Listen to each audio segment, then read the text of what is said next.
పడకలు అందుబాటులో ఉన్నాయని సీఎం అరవింద్ కేజ్రీవాల్ ప్రకటించారు. వాటిలో ఇప్పటికే 6500 పడకలు నిండాయని, దవాఖానాలను హోటళ్లకు అనుసంధానం చేసినట్లు వెల్లడించారు. కరోనాను ఎదుర్కొనేందుకు 5 విధానాలను సూచించారు.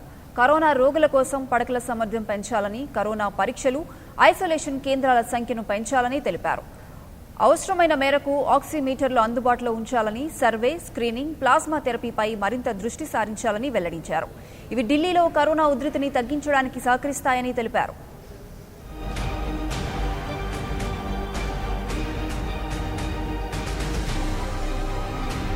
हमने जितने लोग घरों के अंदर अपना इलाज करा रहे हैं, सबके घरों में ऑक्सीमीटर भेज दिए. ऑक्सीमीटर होता है, उससे आप अंगूठा डाल के और पता कर लेते हो कि आपके अंदर ऑक्सीजन कितनी है. तो हमने सारे पेशेंट्स को बोला वे घंटे 2 घंटे में अपनी चेकिंग कर लेना. अगर आपकी ऑक्सीजन का लेवल कम हो, हमें फ़ोन कर देना, हम आपके घर ऑक्सीजन भेज देंगे और आपको अस्पताल में शिफ्ट कर देंगे. तो ऑक्सीमीटर जो है एक तरह से सुरक्षा कवच का काम कर रहा है अपने कोरोना के मरीजों के लिए. और ऑक्सीजन कॉन्सेंट्रेटर, अगर कोई अस्पताल में आए तो उसको ऑक्सीजन की सिलेंडर की और उसकी कमी नहीं होनी चाहिए. इसीलिए हम कोशिश कर रहे हैं कि सरकार के हर बेड में ऑक्सीजन की व्यवस्था हो. तो लगभग 4000 ऑक्सीजन कॉन्सेंट्रेटर खरीदे हैं. ऑक्सीजन कॉन्सेंट्रेटर होते हैं जिससे आपको ऑक्सीजन मिल सकती है. तो हम कोशिश है कि दिल्ली सरकार के हर अस्पताल के हर बेड के ऊपर आपको आज ऑक्सीजन मुहैया कराने की कोशिश की जा रही है. तो ये हमारा तीसरा हथियार है. चौथा हथियार है आज कोरोना के इस खिलाफ युद्ध में प्लाज्मा थेरेपी. इसमें दिल्ली ने पूरे देश के लिए एक तरह से रास्ता दिखाया. सबसे पहले प्लाज्मा थेरेपी दिल्ली में ट्राई की गई. 29 मरीजों को दिया गया. 29 मरीजों के ऊपर ट्रायल काफी सक्सेसफुल रहा. उसके नतीजे हम लोगों ने केंद्र सरकार को ड्रग कंट्रोलर ऑफ इंडिया को दिए.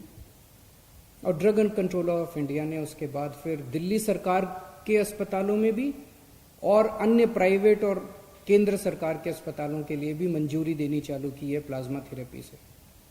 अब प्लाज्मा थेरेपी जो है वो कई लोग इस्तेमाल कर रहे हैं. जो पेशेंट बहुत सीरियस हो जाते हैं, वेंटिलेटर पे चले जाते हैं या मल्टी ऑर्गन फेलियर हो जाता है, उनके ऊपर तो प्लाज्मा थेरेपी ज़्यादा काम नहीं करती. लेकिन मॉडरेट पेशेंट्स को की हालत को और ख़राब होने से बचाती है प्लाज्मा थेरेपी. तो ये प्लाज्मा थेरेपी हमारा चौथा हथियार है. और 5वां हथियार है सर्वे एंड स्क्रीनिंग. आज से दिल्ली के अंदर सेरोलॉजिकल सर्वे शुरू हो रहा है. 20,000 लोगों का सेरोलॉजिकल सर्वे होगा.